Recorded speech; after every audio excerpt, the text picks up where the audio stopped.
राज्यातील व आपल्या भागातील नवनवीन बातम्या पाहण्यासाठी SM9 न्यूज मराठी या चॅनलला लाईक करा, सबस्क्राईब करा आणि शेअर करायला विसरू नका. पालिकेच्या निवडणुकीच्या निमित्तानं आपल्या सगळ्यांना मार्गदर्शन करण्यासाठी या ठिकाणी उपस्थित असलेले राज्याचे लाडके मुख्यमंत्री आदरणीय देवेंद्रजी फडणवीस साहेब, आपल्या जिल्ह्याचे पालकमंत्री आणि ज्यांच्या नेतृत्वाखाली संबंध जिल्ह्यामध्ये आज एक चांगली आघाडी ज्यांनी निर्माण केली ते आदरणीय जयाभाऊ, या ठिकाणी उपस्थित असलेले आपले माजी खासदार आदरणीय निंबाळकर साहेब, राज्याची मुलूक मैदानी तोफ आणि जतचे आमदार आमचे सहकारी सन्माननीय गोपीचंदजी पडळकर साहेब,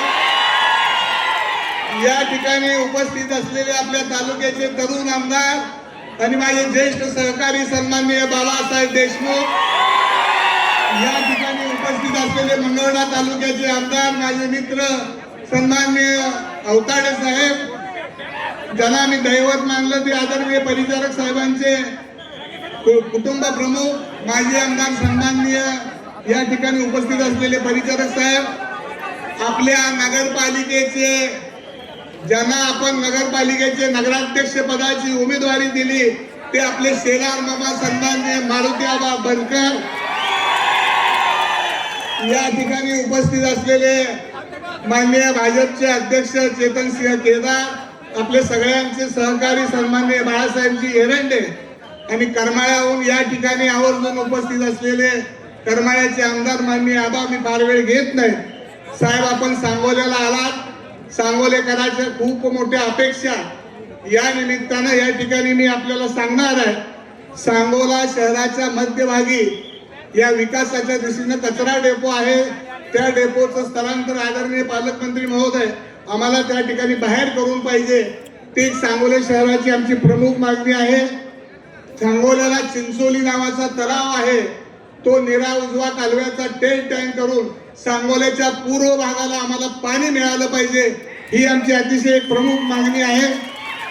आदरणीय मुख्यमंत्री महोदय साहेबांना मी विनंती करेन की साहेब, आमच्यामध्ये 2 झोपडपट्ट्या आहेत, त्या झोपडपट्ट्या म्हाडाच्या तत्वाखाली त्यांचं पुनर्वसन करून आपण द्यावं, ही आमच्या सांगोलेकरांची अतिशय महत्वाची मागणी आहे.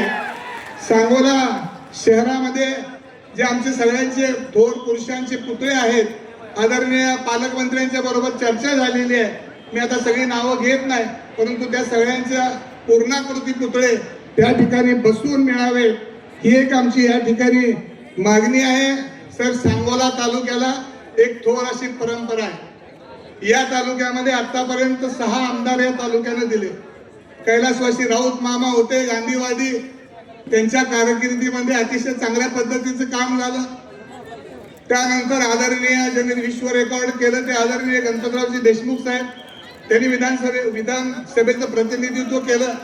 माझे वडील कैलासवासी आमदार काकासाहेब साळुंके पाटील यांना एक वेळ निवडून दिलं, त्यांनी प्रतिनिधित्व केलं, आमदार असतानाच ते एक्सपायर झाले. त्यानंतर आपल्या राज्याचे जे स्वतःला राजे समजतात ते आदरणीय शहाजी बापू यांना सुद्धा साहेब 2 वेळा निवडून दिलं आणि आता सन्माननीय बाबासाहेबांना निवडून दिलं.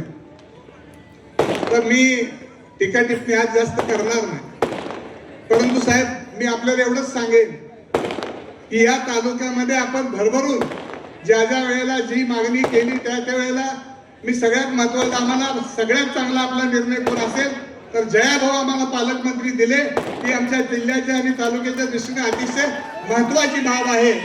आणि म्हणून मी या निमित्तानं सांगेन की बापू माझ्यावर बरीच टीका टिप्पणी करायला लागली, आबा खोटं बोलतो.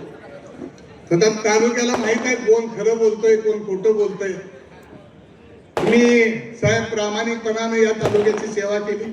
25 वर्ष माननीय आमदार गणपतराव देशमुख साहेबांच्या बरोबर होतो. वडिलाचं आणि मुलाचं माझं त्यांचं नातं होतं. तात्विक मतभेद झाले, मग माननीय शहाजी बापूंना मदत करायची ठरवलं आणि मुंबईला पाठवलं. पण त्यांच्याबरोबर एक गडी आहे दुसरा जोडीदार, त्याला जरा जास्त जुळल्यासारखं वाटलं. पण तुम्हाला सगळ्या मंडळीला माहित आहे दीपक आबाला मुंबईला पोहोचवता येतं तसं घरी सुद्धा बसवता येतं हे निश्चित